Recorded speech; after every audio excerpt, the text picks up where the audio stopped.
Good afternoon, everyone, and welcome back. Thank you for joining us in what might be your lunch break for some people, so thank you for that. I'm delighted to welcome back Mark for this session, Mark Robinson from Bellyflop, who joined us on Tech Bites months ago now. I can't remember when it was, Mark, probably late summer last year. But, hi, how are you? Yeah, I'm good, thanks. I think it was June last year, so time's flown. Good. I think we both had beards back then, but well, I've still got some sort of beard. Good stuff. Well, I'm looking forward to your session today. Just for anyone who hasn't been on the platform yet, I would advise that you make use of the session. Suppliers and Bellyflop exhibitors that are on here. You can also contact other opticians and connect and have meetings on here as well. So there's lots to see on this platform, and it's going to stay up here for 365 days a year. So hopefully people can make use of it. Brilliant. And then, so on to today, Mark. Mark, you're joining us, Bellyflop, and I know you did a web tech bites with us last summer, and today you're talking to us about the free marketing secrets video agencies don't want you to know, which dovetails greatly with the last session we had on digital marketing. So looking forward to this, Mark, and I'm going to hand over to you. Thank you very much, Nathan. So, yeah, obviously I sat in on the last session, and there is quite a little bit of crossover between the two. Obviously, digital marketing encompasses quite a lot of different things. So, in this session, what I plan to do, slides not working, right? Okay. So, in this session, what I plan to do is debunk some myths for you. Doesn't look like my screen sharing there, Nathan. It's not.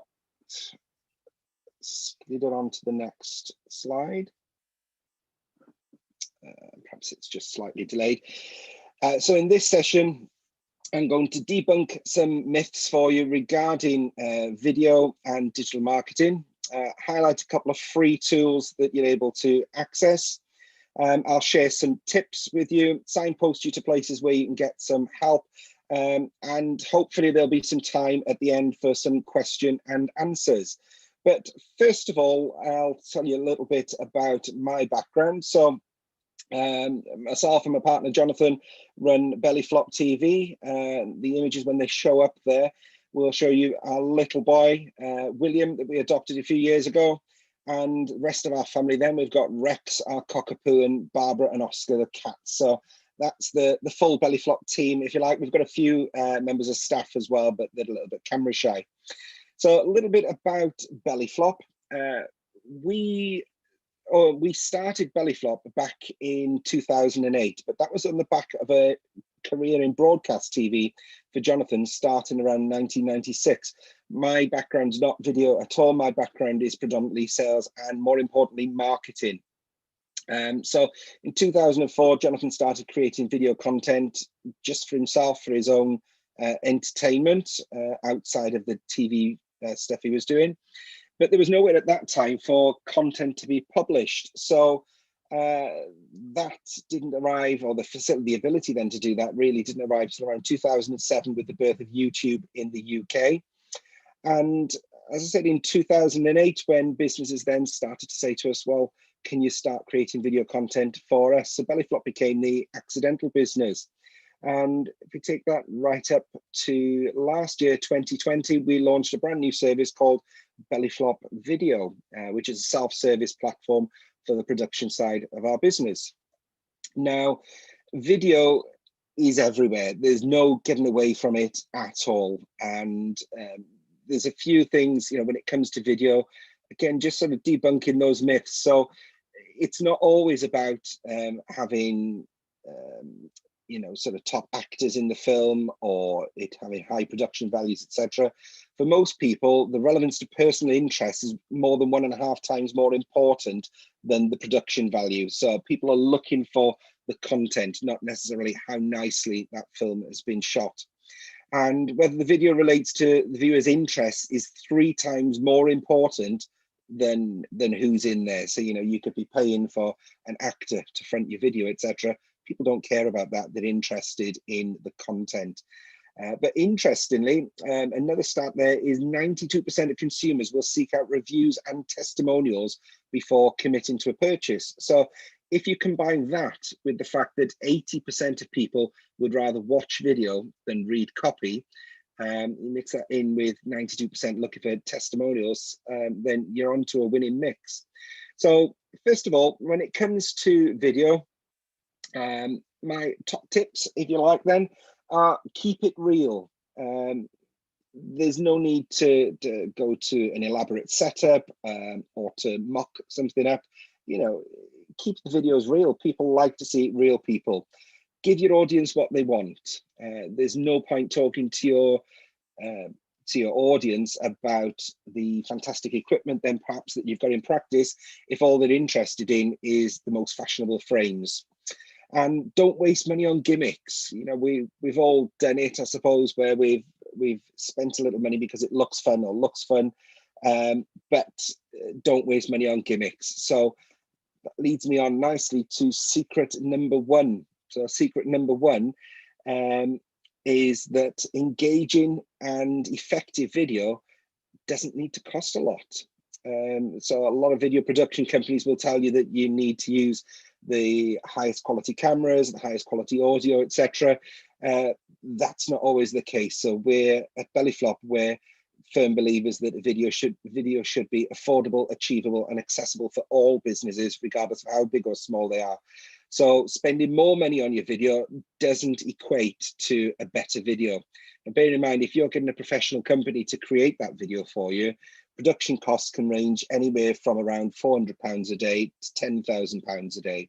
So fortunately, we're at the lower end of that scale, but some of the big adverts that you'll see on telly will be nearer the top end of that scale. So the first decision you've got to make when it comes to video is, what are you going to spend? You know, do you invest a little bit of money and get a production company in to do that video for you?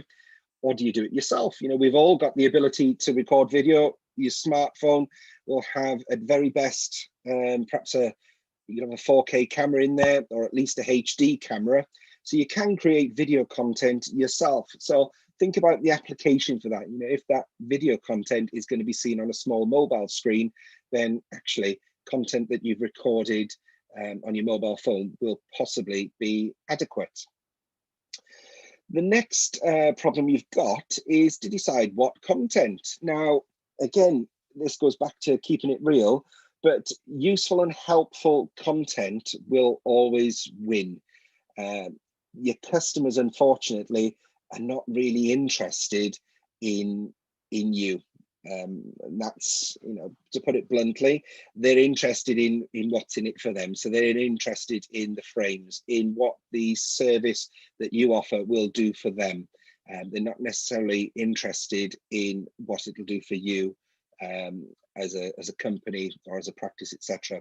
So give your clients what they want. If your clients, if you're in a fashion-led practice and your clients want to know more about frames, then tell them all about frames, the new frames you've got in, fashions, etc. It could even be, you know, creating a series of videos all about which specs fit or suit that particular face shape. That's the type of content that people will find really interesting. And with that, you know, I've said go for the easy wins. So being able to help people choose which style of frame will suit them best is a really easy win. So test and assess your content that you're putting out. So when you put a video out there, if you create a video then that's, for example, is all about your your piece of equipment, your retinal photography or something like that, but it gets no views, then don't post content like that. But if it gets lots of views and lots of engagement, then there's a whole heap of equipment that you'll have in practice that you can share and you can talk about with your viewers, with your audience. And number 5 there is KISS, keep it simple, stupid. So if you think of everybody that's going to watch your video as being a little bit dim, perhaps they're not going to understand, keep it nice and simple. So let's not talk jargon. Let's try and keep it as straightforward and as simple as possible.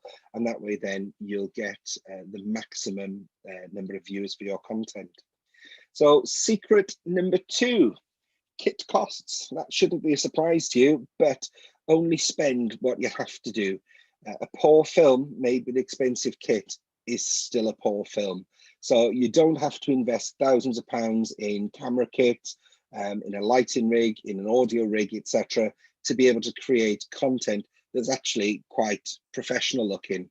So a basic kit could be something as simple as a ring light. You can pick these up for about a tenner. A basic tripod just to hold your camera. And again, we're working on the assumption that you can use your mobile phone or perhaps a digital camera that you've already got as your recording device. So a tripod, you can look to spend about 15 or 20 pound on a basic tripod, and a lapel mic. So a lavalier mic will cost, anywhere about between £5 and £8, something like that on Amazon. So for around 30 quid, you can get a reasonable setup to start producing video content for your practice. So just because it's shot on a mobile phone, don't think that that means it's going to be a rubbish film. So even professional people use mobile phones sometimes. So in one of our blogs back in 2016, we created a post about rough ready relevance. And by that, we mean that actually people will accept your video being a little bit rough around the edges, as long as it's ready when they want it and relevant to their need at that particular time. It doesn't, as I said, it doesn't have to be a fancy film to get that viewing engagement.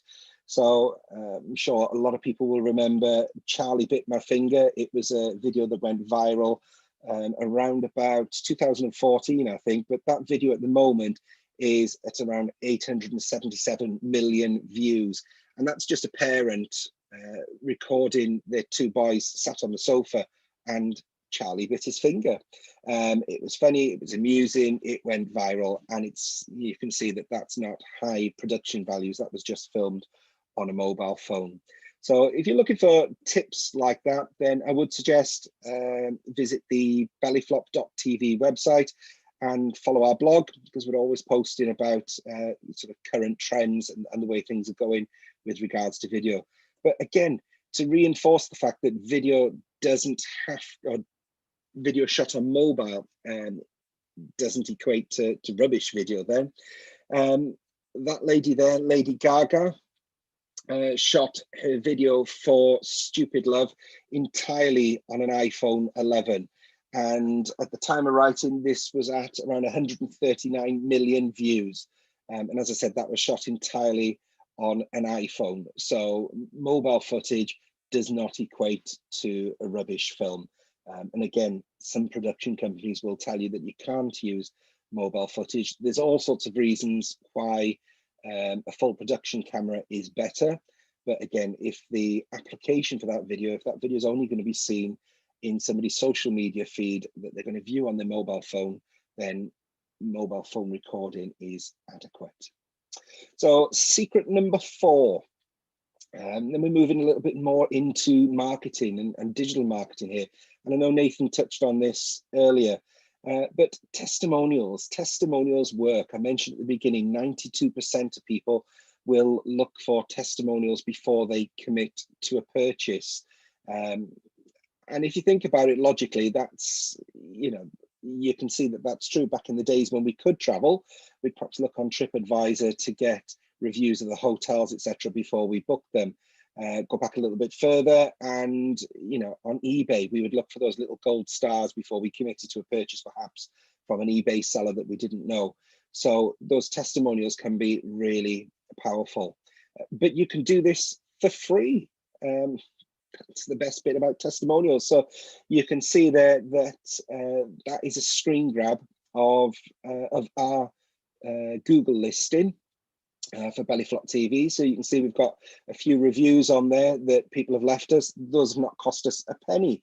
But we've also got some video reviews in there as well. Now, not many people know that you can add video reviews to your listing on Google, which means that not only can people read your reviews, but actually they can see and hear the person that's experienced your product or service, and see and hear what they had to say about it. So if you visit our profile, you'll be able to watch those reviews. Now, to make collecting those reviews a lot quicker and simpler, The self-service platform that we launched last year allows people to do that. So it's just 3 clicks of a button and you can start generating video testimonials and video case studies from your clients. Remember, those testimonials are really powerful at driving sales. If you want to find out a bit more about testimonials, so I can geek out about testimonials and talk about those all day, on the bellyflopvideo.co.uk website, there's a free download there where you can get sort of a booklet there telling you everything you need to know about testimonials. So we'll move on to secret number 5. It's not really a secret, but Google loves Google products. So Google wants to keep you within its platform for as long as possible. And the people that are coming to find out about your product or service, they want to keep them in their platform for as long as possible, because the longer they're there, the more opportunity they've got to sell to them. So I know Nathan mentioned earlier, Google My Business. I'm a big advocate for Google My Business. Make sure your details are up to date on there. If you've got Street View, make sure that's on there as well. And use your YouTube channel. So there's plenty of video platforms out there where you can share your video content. So some prefer Vimeo, and there'll be other platforms as well. But regardless of where you choose to share your video, make sure you've got a copy of that on YouTube as well. And the reason for that is, as we know, Google is the world's largest search engine, and YouTube is the world's 2nd largest search engine. It just so happens that the world's 2nd largest search engine is owned by the world's largest search engine. So Google owns YouTube. So your content on YouTube does help gather traction towards building your SEO and your ranking within Google. And increasingly now, the Google bots are scanning through videos and picking out the audio in that video, and that's feeding into the algorithms, etc., which again all help to boost your rankings. So Google again want to support people to use their products to the best of their ability.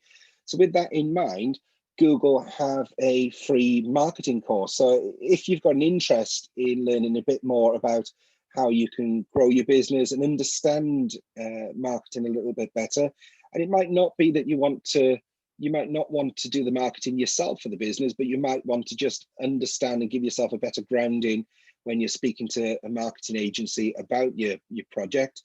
If you visit Google Garage, there's a free Fundamentals of Digital Marketing course in there, where you can get a certificate for doing that course as well.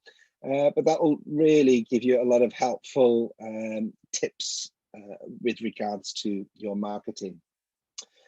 Number 6 is probably one of the worst kept secrets of all. Social media is free.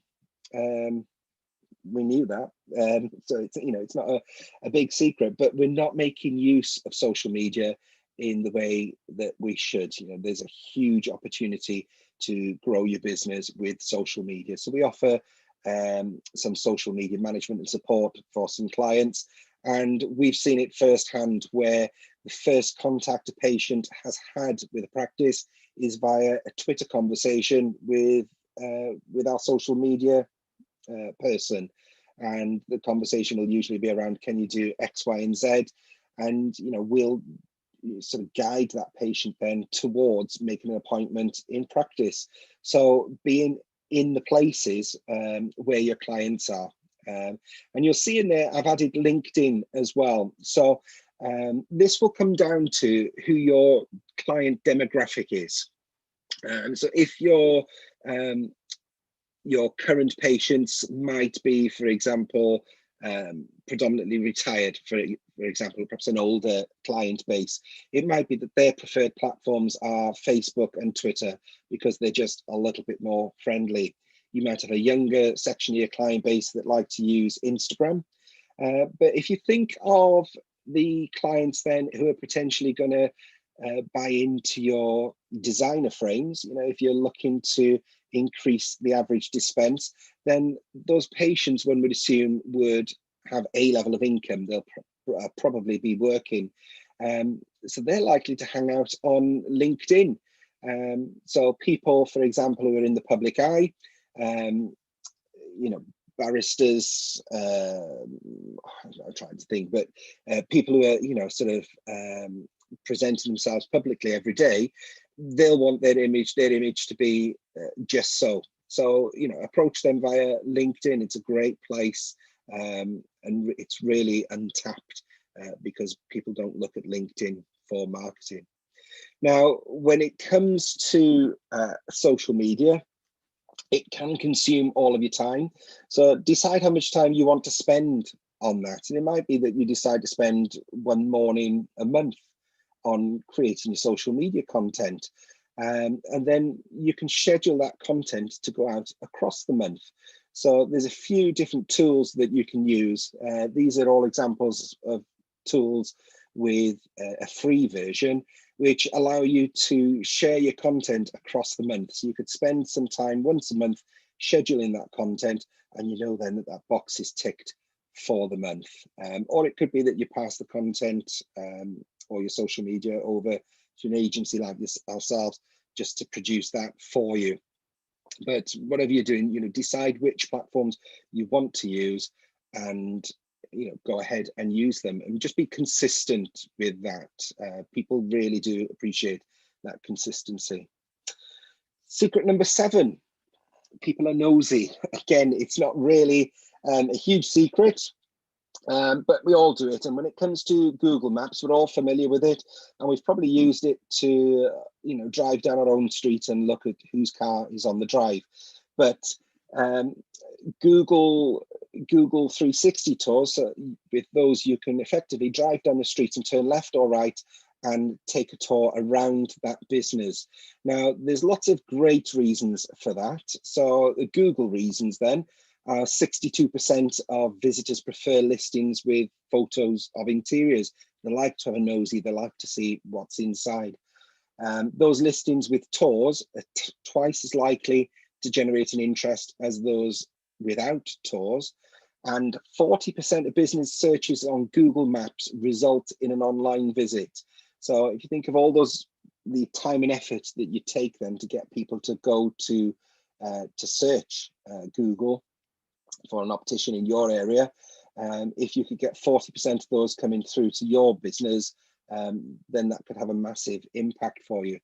In practical terms, from a consumer's point of view, the Google 360 tours are really helpful. You know, if I've got particular access needs, if I was in a wheelchair or I was bringing somebody that was in a wheelchair, then I might want to look online at your practice tour just to see that actually once I'm in practice, can I navigate around the store or the practice comfortably and easily. Again, if you've got people with anxieties, perhaps social anxieties, or even people with learning difficulties, etc., find it reassuring to be able to hop online and take a look around the practice before they step foot inside the door. For somebody that's never had a sight test previously, then the thought of going into a room where there's lots of machines and they've no idea what these machines look like or what they do, all of that can be quite daunting for them. So having the Google 360 tour can really put their minds at rest. So you're making your client's experience of buying from you a much more positive one. So if we look at an example here, this is Realise in Erdington. So this is a client that we've worked with previously. So we've done a Google 360 tour for them. So when the listing pops up on Google, you can see there's some nice photographs there, nice professional photographs, so people can see inside the practice. Their listing shows at the top of the local searches. So when you search on Google, you'll get the little map with a couple of different similar businesses nearby. Realise actually appear at the top of that listing, and that's because they've got a full profile, all the details are completed, and again, one of the factors in there will be the fact that they've got quite a lot of testimonials in there. You can see they've got over 200 testimonials or reviews, and again, those just highlight to Google that actually this practice is somewhere that people have an interest in, or that people have an interest in. And the fact that they've got nice photographs, they've got a Google 360 tour, they've got video content, etc., all helps push them up the ranking. So we refer back to secret number 5, Google loves Google. So, it stands to reason, if you've got a Google 360 tour for your practice, that when somebody is looking for an optician's in your area, then your practice with the map, with the images that's on the map, that's got lots of images, it's got rich content, will be nudged further up that listing, rather than practice then that perhaps has not got that. Again, this feels a little bit like I'm sort of being a fanboy for Google, but Google loves you. So there's a couple of different things that Google do to support small businesses. So you've got grow.google, and as Nathan said, these slides will be available, so you can revisit them. But grow.google has got lots of content on there. It's got tips and guides, etc., lots of tools and courses to help you position your business and your brand better within Google.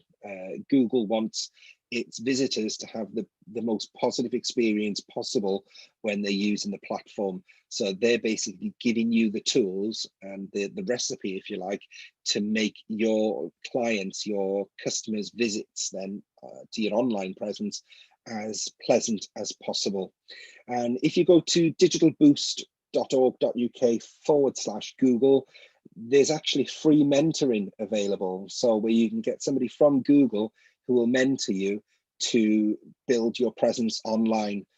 As I said, that's all completely free of charge. Secret number 9, unfortunately, I don't think we're going to have time to run into that a bit more. I can go over some more of the points though, but if you've got any questions, etc., I'd be more than happy to take any questions that you've got. And by all means, please do connect with me via LinkedIn or any of the social media platforms. If you've got any queries that perhaps you'd like to run past us, then please do let me know. I'll be more than happy to help in any way that I can. So yeah, has anybody got any questions? Hi Mark, thanks for that. That was brilliant. And yeah, I mean, how many, I guess, have you seen a big increase in people doing video content during the lockdown, specifically opticians? Just last week, we were out for 6 consecutive days filming with optician practices. So for us, that is a huge increase, because across the lockdown period, we weren't able to get out and about filming, and opticians, as Nathan mentioned earlier, people are seeing now that actually their web presence is becoming more and more important, and video is playing a big part in that. So yeah, we've seen a massive surge in people looking to create more video content for their website, and also build their presence with their social media as well.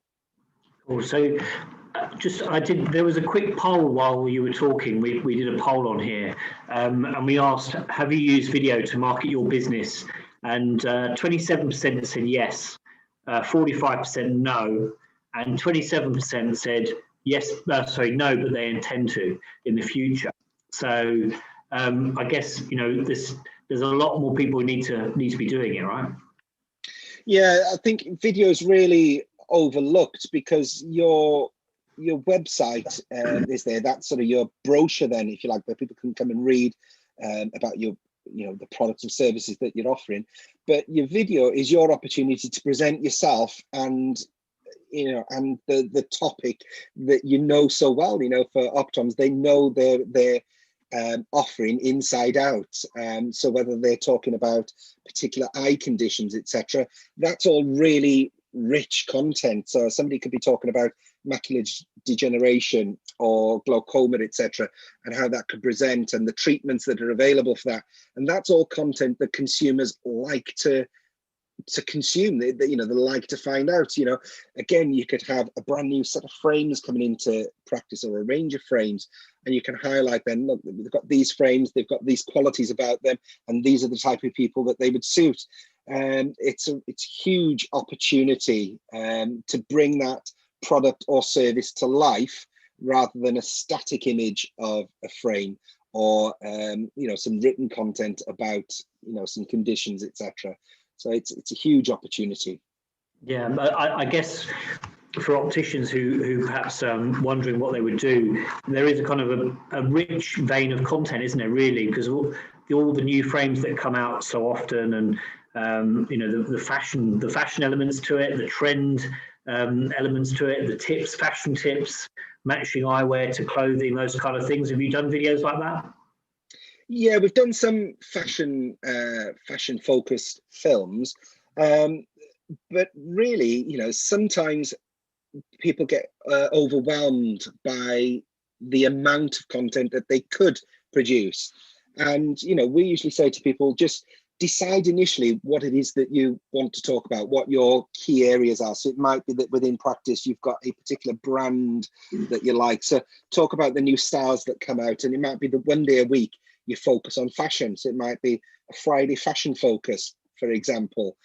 So that's only 4 posts across the month.